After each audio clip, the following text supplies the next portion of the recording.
Oya, what's up? Kama unavyoona hapa na PC, hapa natakiwa niingize password.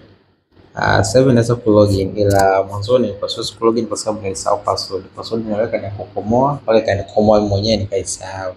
Kwa hiyo kama kaida yangu nika boot fresh na image inaitwa Hiren Boot CD. Nilipofanya hivyo nikafanikiwa kupata password mpya. Na ni mara ya pili sasa ninafanya hivyo na nafanikiwa kufanyaje? Kupata password mpya. Kwa hiyo njia ni very successful. Kwa hiyo nenda YouTube, ukienda YouTube andika tu jinsi ya kupata password mpya ya PC yako kwa kutumia Hiren Boot CD. Kama ukishindwa nitafute mimi, nitafanyaje? Nitaweza kukusaidia kufanya hivyo, ila tambua kwa tunaingiza ugali wa kila siku kufanya hizi kazi.